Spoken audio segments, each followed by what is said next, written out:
JMOTV에서 새롭게 시작하는 생명공학 고전 읽기 진행을 맡게 된 박정훈입니다. 자, 오늘 첫 번째 다뤄볼 책은 바로 노화의 종말입니다.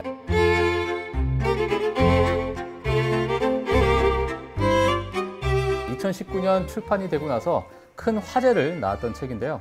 책 읽기 또는 책 관련된 유튜브로서 가장 영향력 있는 일당백 채널의 정박님을 모시고 오늘 노화의 종말에 대해서 같이 읽어보도록 하겠습니다. 안녕하세요. 반갑습니다. 네네네. 그 노화의 종말, 제가 사실 그 처음에 이 책을 읽었을 때 너무 좀 어려웠어요. 이 단어가 너무나도 전문적인 단어가 많이 나왔기 그렇죠. 때문에 예, 좀 어려운 게 있었는데 뒤에 가서 보니까는 이제 한 현재, 그러니까 과거와 현재, 미래 이렇게 좀 나눠 있잖아요. 그렇죠. 현재 때부터는 저는 이제 좀 쉽게 좀 읽긴 했습니다만, 처음에는 이 많은 이제 이 책을 읽으신 분들이 조금 어렵게 느껴지지 않을까. 저는 개인적으로 그렇게 생각했는데 어떻게 느끼셨어요, 처음에? 그러니까 이 책이 기본적으로 이제 우리가 인류가 갖고 있는 아주 뭐 오랜 꿈이 있지 않습니까? 흔히 말해서 불로장수. 그러니까 늙지 않고 그리고 오랫동안 사는 게 영원한 꿈이죠. 근데 그 꿈을 진시황도 이루지 못했고, 맞아요. 여러 권력자도 이루지 못했는데 바로 지금 이 하버드 의대 그 싱클레어 교수 저자죠.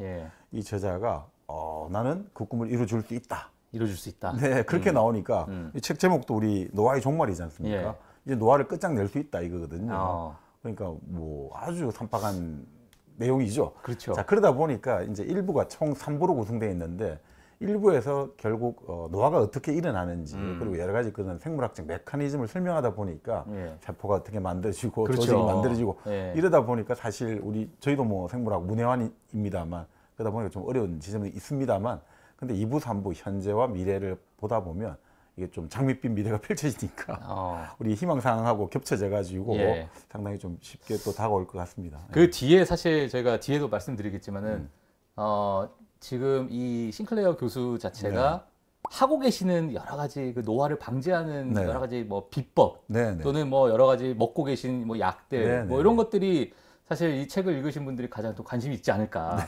자, 그러면 우리가 노화는 운명이 아니라 선택인가에 대해서 먼저 우리가 한번 고민을 한번 해봐야 될 것 같은데 어떻게 보세요? 그러니까 보통은 우리가 노화라고 한다면 기본적으로 한 번 태어난 인간은 반드시 거쳐야 되는 과정이다. 이렇게 알고 있지 않습니까? 맞아요. 불교에서도 인간이 태어나면 생로병사 이 네 가지 고통을 반드시 겪어야 된다. 그래야 인간이다 이렇게 설명하고 있는데 뭐 그는 그래서 우리가 지금까지 이거는 불가피하고 반드시 하나의 생명체는 다 겪는다라고 봤는데 지금 바로 이제 데이비드 싱클레어 교수 같은 경우는 기본적으로 노화를 조금 선동적으로 말하자면 노화를 질병으로 규정하고 있습니다. 그러니까 노화를 병으로 규정하면 병이니까 이것은 우리가 치료약이든 그리고 치료 어떤 수술이든 여러 가지 방식을 통해서 우리가 고칠 수 있다라고 접근할 수 있지 않습니까? 그러면 지금까지는 운명이었는데 이제는 선택의 상으로 옮겨갈 수 있다.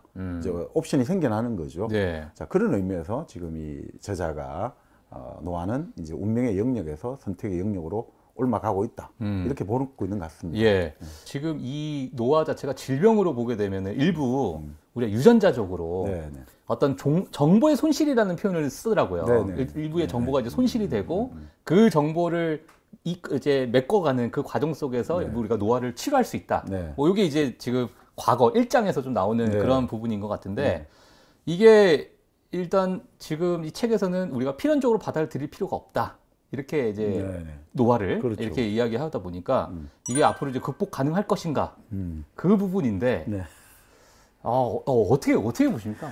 우리가 완전히 극복할 수 있을 것 같다. 근데 이 책에서 보면 그래서 이제 일종의 장수 유전자, 장수에 관계되는 노화와 관계되는 것들로 그 단백질 유전자죠. 서투인이라는 걸 나오고 있는데 그걸 한번 저도 물어봤습니다. 정말 그런가? 그 생명과학 하는 친구에게 물어보니까 그건 지금도 양론이 많다는 거예요. 논란이 많다는 거예요. 그러니까 이 서투인이라는 그 단백질이 기본적으로 우리 유전자가 뭐 일종의 실패에 감겨 있다고 생각해 봅시다. 그러니까 유전자 정보가 우리 실패에 아주 그 많은 정보가 들어 있으니까 실패에 감겨져 있는데 이게 기본적으로 우리가 발현돼야 될 때, 그러니까 일종의 스위치가 켜져 가지고 딱 발현돼야 될 때 발현되고 나머지는 대부분 발현되지 않아야 되거든요. 그것을 억제하는 게 이 서투인이라는 그 단백질이란 말이죠. 그래서 이제 예를 들어 가지고 우리가 이렇게 생각해 보시죠. 이 모든 세포가 사실은 이론적으로 이 우리가 손가락의 세포, 눈의 세포, 뇌세포 다 사실은 같은 세포잖아요. 그런데 이 세포 하나에 모든 우리가 정보가 다 들어있단 말이죠. 네. 그 세포에 손가락이 될 수도 있고, 그렇죠. 눈이 될 수도 있고, 발가락이 될 수 있고 다 들어있는데, 요게 손가락에 와서는 딱 손가락으로 되고, 나머지 것들을 딱 그 발현을 못하도록 억제하고 있단 말이죠. 그런데 그 관여되고 있는 게 서투인이거든요. 근데 만약에 예를 들어 우리가 손가락이 발현돼야 되는데 발가락이 나오고, 손가락에 눈이 나오고 이러면 큰일 나잖아요. 그렇죠. 그런데 모든 세포들이 그 기본적으로 발현과 억제 이 속에서 우리가 살아가는데, 예. 예를 들어 노화가 된다는 것은 바로 그 과정이 문제가 생겨난다는 거죠. 계속해서 이제 예를 들어 이런 것들이 우리가 이 유전자가 완벽하게 보존되는 게 아니라 네. 우리가 햇볕을 받기도 하고 또 우리가 일종의 안 좋은 물질들, 일종의 발암 물질이라고 하죠. 예. 담배도 피우고 알코올도 섭취하고 이 과정에서 손상이 일어나지 않습니까? 그 손상이 일어나면서 조절이 제대로 안 될 때, 그래서 우리가 조직과 기관에 여러 가지 손상이 날 때 그걸 노화라고 한다는 거죠. 네. 그러면 결국 그 노화에 관계되는 게 일종의 서투인이라고 볼 수는 있지만 네. 그것만 가지고 이게 되는 게 아니라는 거죠. 그러니까 사실은 이 노화가 되는 거는 지금 말씀드렸듯이 여러 가지 많은 변수가 있지 않습니까? 근데 그거 하나만 가지고 예를 들어서 우리가 요걸 잘 활용하고 잘 수리만 한다면 될 수 있다. 이거는 상당히 조금 너무 나가는 거 아닌가 이렇게 보여집니다. 예. 사실 이제 그 서투인에 대한 이야기도 했었고, 뭐 우리가 뭐 정보의 손실이다. 뭐 이 안에 염색체 말단에 뭐 텔로미어가 뭐 일부 단축이 되면서 뭐 보호막의 뭐 세포 분열이 좀 짧아지고 뭐 여러 가지 이제 이야기가 나왔는데, 이게 앞으로는 이 시장에서 어떻게 받아들일 것인가는 우리가 좀 지켜봐야 될 것으로 보여지고, 이게 사실 이 노화라는 것 자체가 이 어떤 종의 과거에 이 노화라는 것 자체가 이 종의 어떤 생존 전략으로서 봤던 시각이 좀 있었잖아요. 그렇죠. 예, 왜냐면은 이 앞선 세대가 너무나도 길게 살아버리면 뒤에 있는 세대가 이어가지 못하는, 뭐 예를 들면은 또 태어나지 못하는 뭐 이러한 약간의 어떤 종의 어떤 특성을 이야기를 했는데, 그런 시각에 대해서는 정마님은 어떻게 보셨어요? 네. 자, 그러니까 그 이제 바로 생존 메커니즘이 결국 노화의 원인이다. 그러니까 우리가 수명이 길어진 대신에 결국은 이제 노화를 얻게 되었다. 뭐 이런 이야기거든요. 근데 그거를 좀 설명하려면 먼저 여기 이 책에서 그 설명하는 걸 먼저 조금 우리가 알고 넘어가야 될 것 같아요. 예. 그럼 뭐냐면 우리가 결국 인간이 어떻게 지금까지 인간이 되어 왔는가? 우리 원시 지구에서 세포가 만들어지고 그 과정에서 우리 세포가 단세포에서 다세포가 되고 그래서 이제 우리가 뭐 많은 이제 진화가 일어났고 그래서 지금 우리 고등 생물로서 지금 인간이 지금 이 자리까지 왔지 않습니까? 네. 그 와중에 세포가 만들어질 때, 세포가 이제 물 속에서 여러 가지 이제 유기물질이 섞여가지고 세포가 만들어졌는데 가장 중요한 것 중에 하나가 세포막이 이제 만들어진 거죠. 그렇죠. 세포막이라는 게 흔히 말하는 인지질, 기름이잖아요. 네네. 그러니까 기름이니까 물하고 안 섞이잖아요. 그래서 이 세포막이 이제 폐곡선을 그려가지고 하나의 어떤 안가박의 경계가 만들어지고 그래서 이제 그런 것들이 이제 하나의 세포가 되고 우리가 생물학적으로는 이제 세포에서 세포가 조직이 되고 조직이 기관이 되고 그래서 개체가 된 거죠. 이렇게 이제 발전을 해왔는데 그러면 이것들이 이렇게 만들어지는 과정에서 뭔가 자기를 복제하려고 하는 경향성이 생겨났다는 거죠. 나를 복제하려고 하는 것. 그래서 우리가 생명이라고 할 때 가장 중요한 생명의 특성이 기본적으로 항상성, 호메오스테이시스라고 하죠. 우리가 신진대사를 하는 거죠. 새로운 것을 받아들이고 노폐물을 밖으로 내보내는 작용들. 그래서 항상 우리가 모자란 것을 채우고 많은 것을 내보내는 과정. 이게 가장 생명체의 중요한 특성이거든요. 그 하나가 있고 두 번째가 이제 자기 복제죠. 자기 복제. 그리고 세 번째가 이제 환경 변화에 적응하는 능력이거든요. 이론적으로 그러면 가장 생명에게 중요한 거는 그런 우리가 살아가고 번식을 하려면 결국 우리 DNA, 이 유전 정보를 이걸 완벽하게 보존하는 게 제일 중요하지 않습니까? 그러니까 그거를 잘 지켜가지고 이제 보존하면 우리가 DNA를 가지고 번식도 할 수 있고 잘 살 수 있으니까. 그런데 문제는 환경은 끊임없이 변하잖아요. 그렇죠. 그러면 처음에 유전자 설계도만 가지고 있으면 이거 살아갈 수 있겠습니까? 그럼 100% 다 멸종했겠죠. 그렇죠. 그러니까 이 책에서 이제 마그나 스페르테스 해가지고 위대한 생존자, 위대한 수선자 뭐 이렇게 나오는데 결국은 우리가 살아가면서 뭔가 외부 환경의 변화, 자외선이 오고 뭐 여러 가지 상처가 나고 나쁜 물질을 먹었다. 이럴 때 그 유전자가 끊임없이 손상을 받지 않습니까? 네. 그거를 수선하는 과정이 필요한 거죠.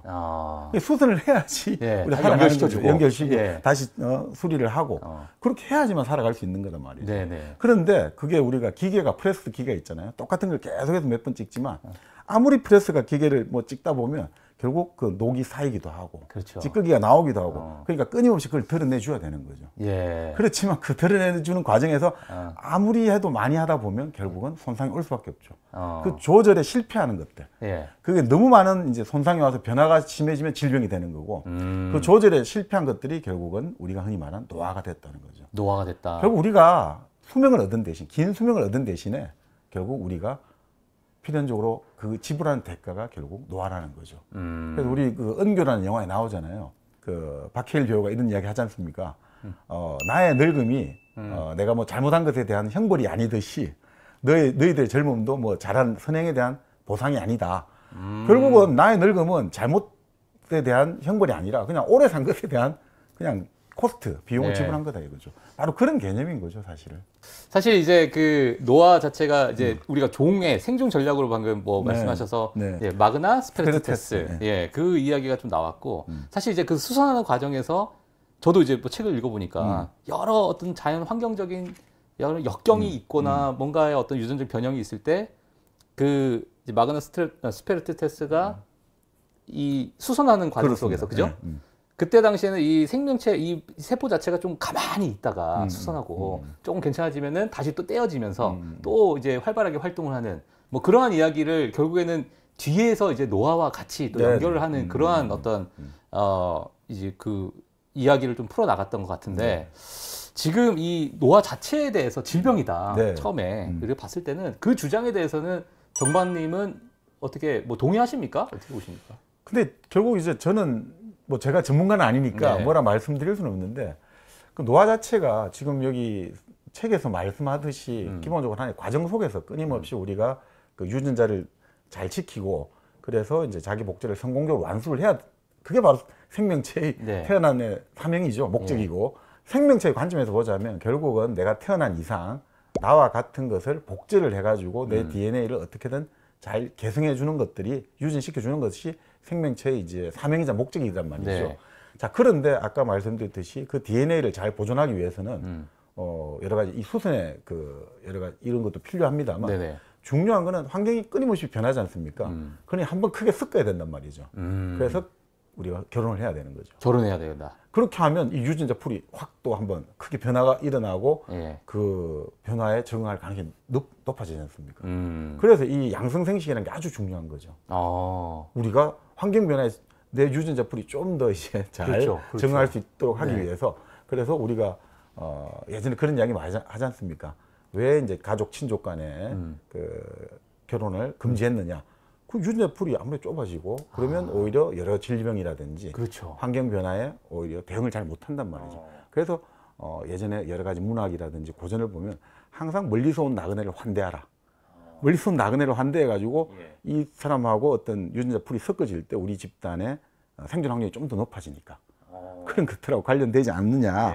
그래서 결국 우리가 살아가면서 이제 이런 어떤 양성생식을 통해 가지고 우리 유전자 풀을 좀 더 잘 보존하고 전달할 가능성을 높이고 또 말 그대로 수선을 통해 가지고 우리가 이제 좀 그 과정들 계속해서 이제 수명을 늘려갈 수 있는데 문제는 자꾸 그렇게 생존을 잘 하려고 해서 수명이 늘어나다 보니까 필연적으로 이제 노화가 발생할 수밖에 없는 거죠. 그 수선을 계속 하다 보면 어느 순간에 결국은 피로가 쌓일 수밖에 없는 거죠. 자, 그래서 지금 뭐 노화는 운명이 아니라 선택인가에 대해서 이야기를 좀 했는데요. 사실 뭐 노화 자체가 필연적인 현상인가 또는 노화를 뭐 종의 생존 전략으로 우리가 봐야 되는가 또는 우리가 뭐 물론 이 책에서는 이제 질병으로 이제 간주하고 이야기를 좀 했지만 이 질병이라는 것 자체가 우리가 뭐 거기에 동의할 수 있을까라는 여러 가지 어떤 퀘션, 그러니까 많은 질문들은 계속 나올 것 같아요. 그래서 앞으로 우리가 좀 봐야 될 것 같고요. 자, 그래서 오늘의 첫 번째 노화는 운명이 아니라 선택인가에 대해서는 여기서 마무리를 하고 우리가 두 번째 또 생명 연장의 열쇠를 한번 우리가 봐야 될 텐데 우리는 무엇을 할 수 있는가 그에 대해서 같이 이야기를 해보도록 하겠습니다.